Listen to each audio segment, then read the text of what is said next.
Okay. Lovely. Hello, everyone. So this is another part of our series for the Black History Month feature. Just to begin, so that we start off in the right way, we're currently situated on the Lekwungen and Wasanich and Songhay-speaking peoples' territories. And whenever we do any sort of work, it's important to situate ourselves and make sure that, along with discussion and things that we do, that we situate ourselves and understand the colonial histories and the histories that have occurred before us and are ongoing on these lands. So without further ado, I want to spread the wealth and introduce our guest here. How's it going, Summer? Going well, apart from the weather, but it's well. Yeah. Good, good. Tell me a bit about yourself. Okay, well, my name is Summer Okibe, and I'm an LL.M candidate at the University of Victoria. I'm Nigerian, I'm Black, and I'm African. So I'm currently researching on the rights of Indigenous people in Canada, which, it's obviously about human right as well, if you look at it that way. So yeah, so that's what I've been doing all along, trying to write a couple of research papers for school, for personal, knowledge and all of that. Yeah. Wow, that's amazing. It's so great that the intersections of, being a Black woman, being African, and all the different things that you're exposed to. What kind of things are you working on right now? Right now, I'm currently researching on Indigenous people's right with respect to land claims in Canada. There are a lot of issues, like trajectory issues, as to Aboriginal rights, or who has this land and who doesn't, or you don't have any right to claim your lands and all of that. So it's more like Canada is indirectly under the umbrella of colonialism, even in broad daylight. So in as much as it's not focused on Black people, but it's focused on human rights, because Indigenous people have the right to be heard. They are human beings like everybody else. So that's currently what I'm focusing on. While I was in Nigeria, I was a lawyer, still a lawyer. I was practicing. So my area of practice was on international human rights law, where we had to, advocate for gender equality. We had to advocate against violence against women and all of that. Yeah. Wow, that's tremendous. And it's really cool that while you were practicing in Nigeria, you continued on here in Canada and continued that work. And it's such important work when it comes to, even when we talk about Black and Indigenous sovereignty, the importance of uplifting not just, Black people, but also the peoples who were here before us. So I commend you for that. That's amazing. Thank Um, you. so what is the importance of Black History Month, and what does that represent for you? Well, the Black History Month is very important because it means everybody's trying to respect and recognize Black people, trying to recognize that a lot of people have done a lot of work, and that at some point they were either sidelined, you can hear them, and then few years to come, then you get to hear, oh, these people did a lot of things. So it means a lot to me, because not just because I'm Black, but because I'm also human, right? Mm-hmm. And as a Nigerian, there are a lot of Nigerians that I know that did a lot of work worldwide, and they made history.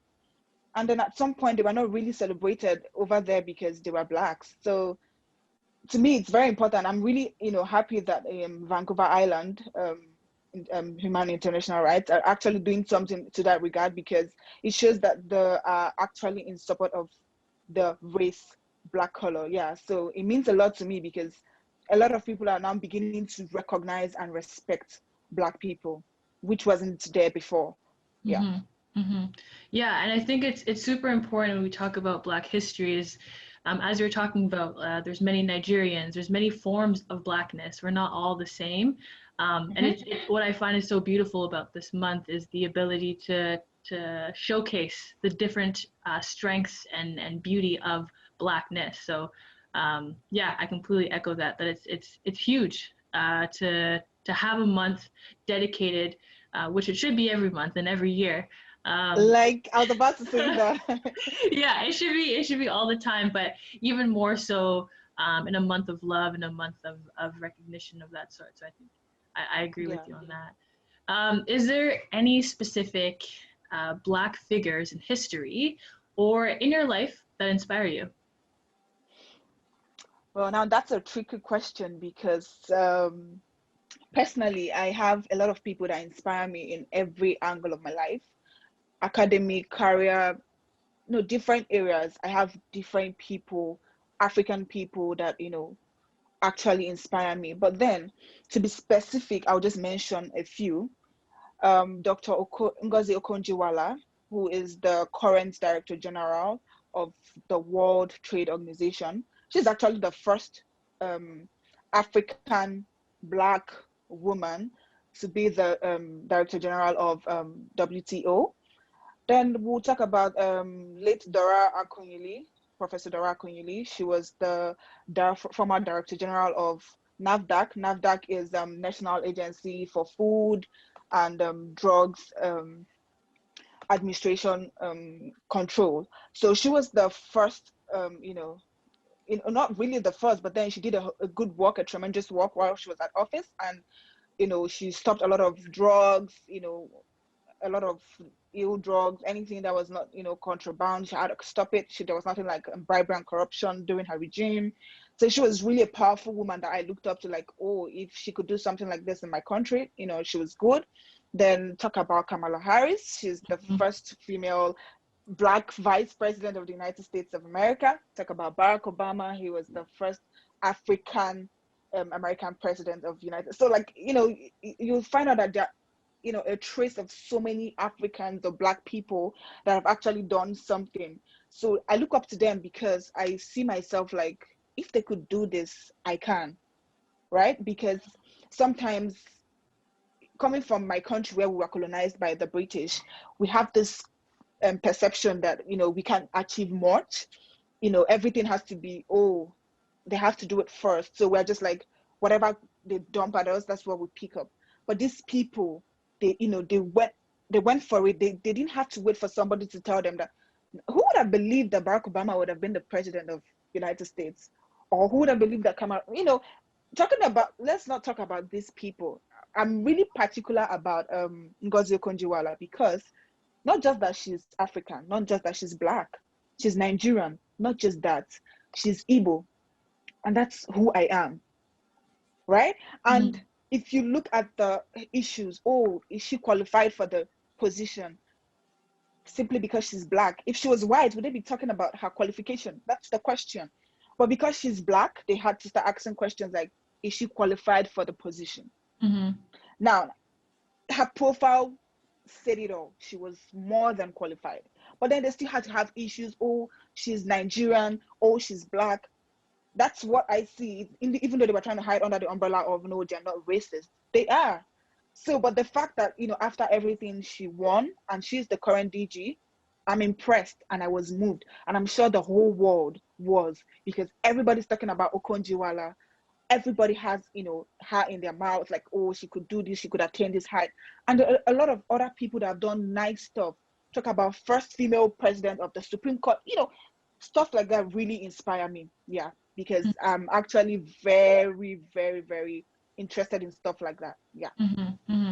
Wow, yeah, it's amazing in terms of what representation does, not just for perception within Black, Indigenous, people of color communities, but just in terms of public pressures, in terms of whether or not we see if their work is worthy or equivalent to their white counterparts. So it's important, like as you were mentioning, the importance of having people like that in these positions to showcase that it can be done. And with that, it's a like as you're saying, like who would have thought that Barack Obama would have been president, and Kamala Harris and all the other greats that you mentioned. It's super important for representation to happen, but also for the structures to allow for them and for more people to be in those positions. For those that don't know watching, what is Igbo? I know what it is, but so just so people know, who are the Igbo? Okay, first of all, when you come to Nigeria, we have different ethnic groups. We have the Igbo, we have the Yorubas, we have the Hausas. Now, these are different languages. So we recognize ourselves by the languages that we speak, right? So I'm Igbo. So Igbo is a language that is known by a group of states in Nigeria. We have Enugu State, we have Anambra State, we have Abia State, we have Ebonyi, we have Imo State, and then some part of Port Harcourt, they actually understand Igbo. So Igbo is like a group of people, right? Okay, to make this even more, interesting, Igbo people are the most marginalized people in Nigeria. The politicians, every political gains go to the outsiders, right? So the Igbo people are now clamoring for what we call the indigenous people of Biafra. So you can imagine why it's a big deal that an Igbo woman, got to that point in her life, right? Like it's actually a very great height because you barely hear of that. That's why I use the word that it's not just that she's African or Black or Nigerian. She's also Igbo. Like I have to bring it down home. She's Igbo. Yeah. Yeah. That's great. Yeah, I think it's super important. As you were talking previously about Indigenous peoples and kind of situating ourselves, I think it's important, as you were saying, the importance of not just outlining the different intersection of Blackness, but showing, it goes down to tribe, it goes down to what country and continent, things like that. That really makes a difference in your experiences and how you move in different spaces, and that even impacts how people perceive you and how people would treat you depending on the various identities you possess. So yeah, and kind of looking more to you and kind of your experiences and things that you've been able to accomplish. If you could look back in time, what advice would you give to your teenage self? Well, I would actually advise myself to still be me. I don't think I would do anything different. Rather, I would read more. Read more. Like when I was younger, I would read more. Like I'm reading right now. I'm reading more. So that's the only thing I might say because I'm still me. I think I would still tell myself to be me, to be myself. To when I was small, I had this small journal that I always wrote down stuff. I was always moved by how people of color were being treated. Like I could go and read some documentaries about how we were colonized, about how not just us, about how other African countries were being colonized. I was really interested in the wars between the whites and the blacks. Talk about Mali, talk about other African countries. Like I had this when I think I was like 10, 12. So I had like a journal where I was always writing down stuff like, what do I want to be when I grow up? I want to be a lawyer because my voice will be heard. That's the only way they can hear me speak. That's the only way they can keep quiet when I talk.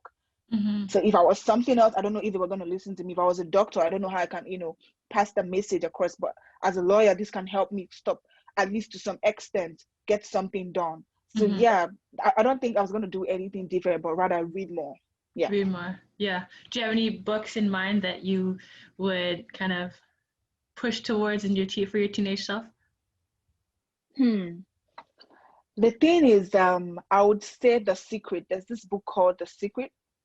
It it kind of I'm not quite sure of the there are so many authors that tried to rewrite that book, but that book has a lot of secrets. It opens you up. It brings up everything about you.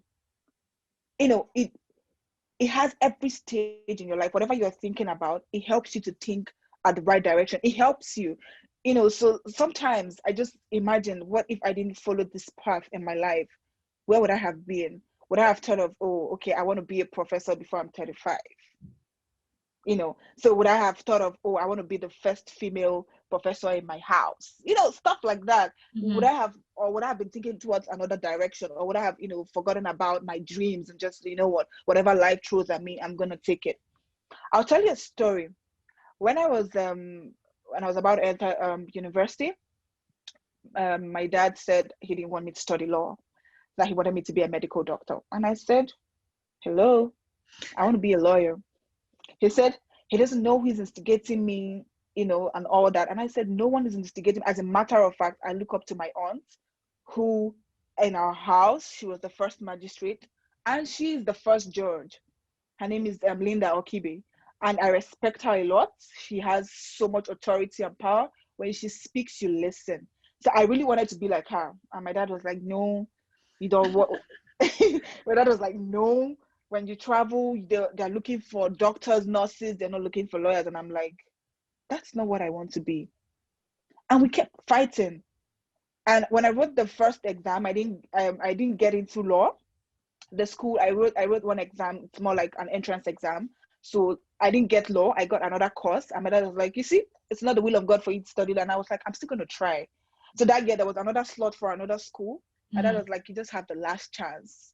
So you decide right now to study medicine and we start all over, or you stay at home. And then lo and behold, the result came out and I did so well. He was like, don't laugh, don't calm, don't be excited, because he was like, because it states that you're not sure you're gonna get in even if you have high scores. And I was like, I'm gonna get in. And then the next thing, my name came out in the first list. I got admission to study law. And he was like, are you serious? You just beat me to my own game. And I was like, yes, I did. He was like, okay, let's see what happens. Make sure you finish. And then I got to school. It was tough. After everything I was done, I went to Nigerian law school. I was called to the bar. When I told him I was going for my master's, I was like, in law? I said, yes, in law, actually. And I said, why? I said, because I want to be a professor. I said, oh my God, what am I, right now, he loves what I'm doing because he could see that I've been, I never gave up. Imagine if my parents could actually tell me what to do and I gave. So that book, helped me to always focus on your dreams. If you know your dreams are valid, you have to show people that they are truly valid. And how do you show them that your dreams are valid? You show them that your dreams are valid by actually acting towards it, fighting for what it's yours. What do you want? So I feel like that's why I keep saying I don't think I would have advised myself to do anything less or better, because I would have still done the same thing. I would have still studied law. I would have still, tried to become a professor. I would have still tried to bag one or two, degrees. That's Summer. Yeah. That's great. That's a fantastic story. Like the idea that you had to push through, even to convince those that you care about and that care about you about your dream. And it's interesting when we talk about our dreams, and it's not just you alone. It's a journey with those also in proximity to you. So it's fantastic to see that, you prove your dad wrong and you're like, I'm doing it. Here I am. So yeah, that's amazing. That's amazing. And seeing how you are in law, I think this is a very well suited question for you. What does human rights mean to you? It means everything. Think about it. What is human rights? Human rights is more like the basic rights every human being has. Right to life, right to fairness, right to equity, right to dignity, right to freedom of religion, right, name it. So what is not human rights? It's everything. Where your right stops, that's where the right of others starts. So what isn't human rights? Because when you're acting, you're just making sure that, you're not, infringing on the rights of the next person. So human right means a lot to me, because I like talking about where I come from, because there are a lot of irregularities. I'm sorry. So in my country, no one cares about your right. You find out, for instance, I said Igbo, now I'm going to talk about the Hausas, right? You find out that there's some people in the Hausa community that, as a married woman, there are things you're not supposed to do. Like, in short, generally, you're submissive to your husband to the point that if your husband should cheat on you, he says sorry, and that's it. But then if you should cheat on him, that's the end. So many other things that, as when you start thinking about it, you're like, what of her right as to, okay, let's not talk about marriage. Let's talk about job offers. There's some jobs that they don't give to women just because they are women, let alone in the Western world, where they don't give jobs to blacks because they are blacks, forgetting the fact that they could actually do the job more than the whites. So if we start checking it, there are so many, human rights issues all over the world. If we even bring it down to your home country, you find out that even within yourselves, there is even the same infringement of human rights. So it means everything you can think of. If someone should bash your car, that's against the violation of your rights, right? So like it's everything. When you look left, right, center, it's just at your face. It's just that we should just try and respect the right of the next person. Once you're able to do that, you're able to know that, oh, this is actually human. This person you're dealing with is not some animal. You know, you could do things to animals and then I don't think there are laws, right? But then this is a human being. Talk about Black Lives Matter. To see how the blacks are being killed by the white policemen and nothing is done about it. Until when the blacks, went around the streets and were like protesting against it, that is when people started hearing about it. So you find out that if the white people have not figured that this blacks is seeing is, speaking of which, did we have a choice to be black? I'm sure if you were asked to, choose your color, you probably not choose black. So even the whites that are, treating us as if we're some dirt, like Stephen Harper said, dark, short, British and nasty. And I'm like, did you choose to be white, Stephen Harper? Did you choose to be white? I didn't choose to be black. So why do you have to treat us as if we had a choice? We didn't have no choice. So if you look at it that way, you find out that, human rights is just everything. So until we are able to figure out that, oh, we are treating this person as a human being, just as ourselves, you know how you love yourself? I think you should love your neighbor like that. Once you do that, you've respected the person's right. Yeah. So it's everything to me. Mm-hmm. Yeah, I think it's huge. A really strong point that you mentioned here is the importance of understanding that human rights is literally everywhere. And when we don't see that, oftentimes we see, like when we talk about things like homelessness, for example, oftentimes you see it in statistics. We put human life and quantify it. So it's, oh, these groups of people, or oftentimes these groups of people are human individuals. They're individuals. And so I think with a lot of things like this, it's important that we have to just bring it down to basics. How can I care for another person? And that takes, number one, centering their voice, listening to what they have to say. Number two is listening to what they have to say and applying it and amplifying and uplifting their perspectives so that, you can care, you can have a closer proximity to them so that they do feel heard, so that, people of color don't have to march in the streets and feel unsafe and prove their humanity. So I think you really touched a very, very strong point. Because if you, even currently in Canada, let's talk about the Indigenous people.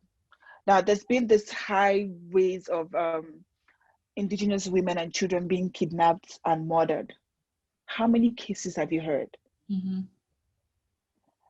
But when you just hear that a white woman or a white child was kidnapped, a white Canadian, and see the police people let loose, everybody's looking for this child.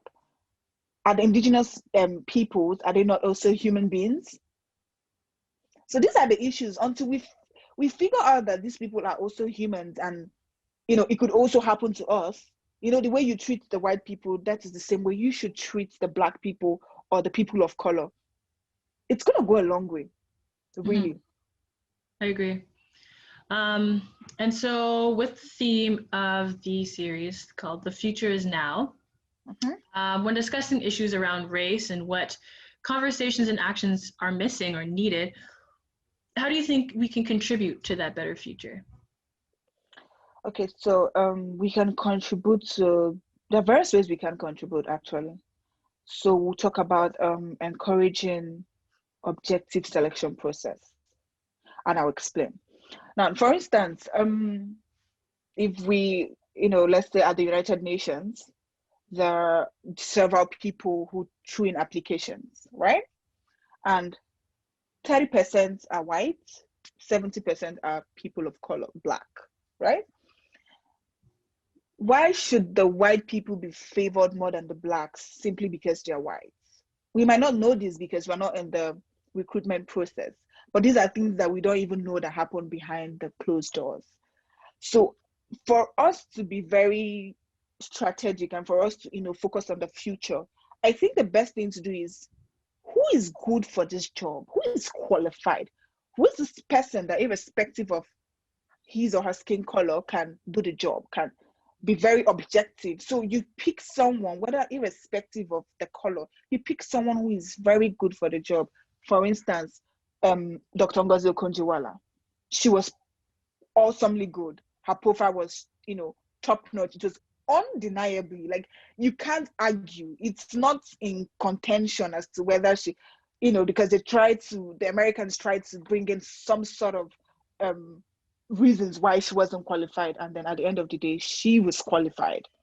So if we can encourage like objective selection process, it's going to go a long way, because a lot of people find out that, oh, they didn't get in, and then they feel so hurt because the people who got in are not even better than them, experience wise, academic wise, and all whatnot. Yeah, I also encourage that we speak to children, organize like some sort of training for children, speak to them about race, because trust me, these kids don't even know.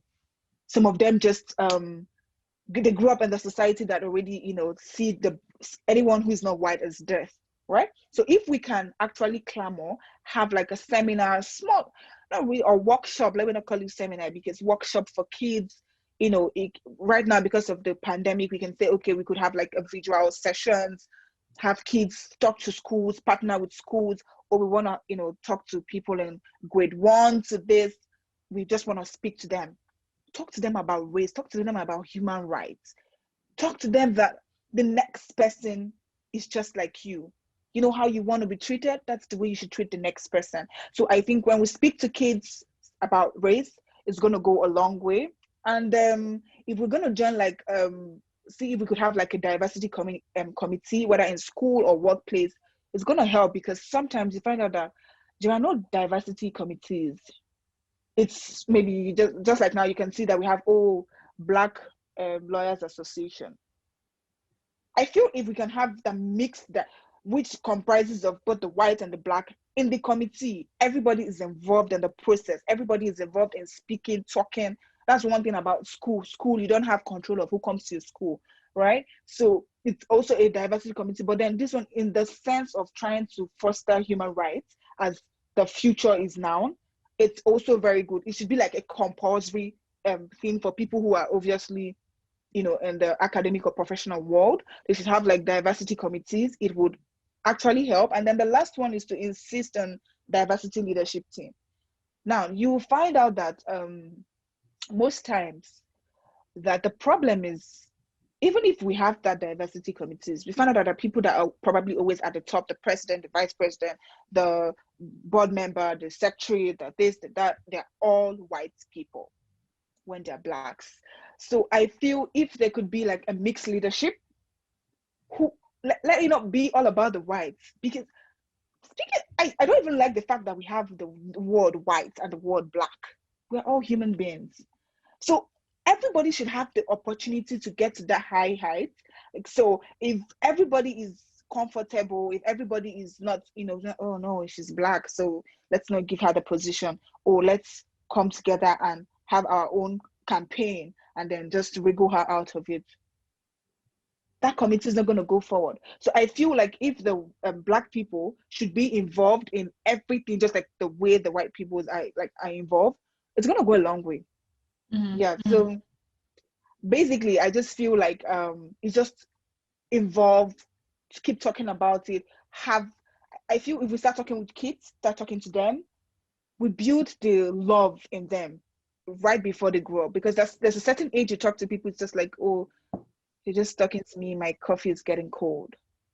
So yeah, I just think we should just talk to the children right now, even if it's not every time, like let's say twice in a year, we organize like a workshop that other children in different schools, no matter your color, no matter, they all join, and then we talk about race. We have children come and debate about, so, because sometimes children get bored, so we try to make it very interesting for them, that they are engaged and interested to talk about it. So these are ways that I feel like we could actually move forward. Yeah. Mm-hmm. Mm-hmm. Yeah, those are all phenomenal points in terms of like diversifying the ways in which we talk about race. So it's intergenerational, so it stems from young to old and allowing for accessible ways of educating the youth and also those that are, older and adults. And I think that's very true in terms of diversity, having that representation within leadership and in a way that's equitable, inclusive, and is also maintaining the human rights of all. So I think it's you said a lot of really, really strong points. And even to kind of push that forward too is it's so important when we talk about diversity, so that's not performative, it's not tokenistic, that we actually care about the ways in which we support these people to be in leadership positions. It's not enough to just promote someone in these roles. How are you making sure that they can be effective, that they can execute? Yeah, I'm not trying to frustrate the position, because sometimes then you find out that, oh, they just give you the pace. Okay, you know what? Here's the floor. Yeah. You want to be the president? Fine. And then they frustrate every step That's that the you thing. take to attain goals. So like you said, you're correct. We have to not just making provisions for those roles, but also supporting them through their tenure in Yeah. those positions. Yeah. You're And correct. I think that completely extends to all types of people. I think when structures are set to cater to a certain person, anybody that doesn't fit that has to accommodate and maneuver and understand how they can work within that structure. So I completely agree, and I think it's important that for all those that are listening, to just think about the representation. I did hear a quote from James Baldwin. He said, "I may not know how you feel, but I do by the state of your institution." So take a look at your institution. Take a look at who is around you, what's around you, and how you can create better change, so the future is now. So that's all for me here. Thank you so much, Summer. Do you have any last words or anything? My last words would be, irrespective of where you're from, your color, where you are at the moment, you're respected and recognized. And every Black person all over the world, you are beautiful just as those whites. You are powerful, so don't let your power down. So that light that they want to dim, please keep shining. Yeah, that's all. Thank you. Well, thank you so much for joining us, and stay tuned for the next person for our series. Thank you.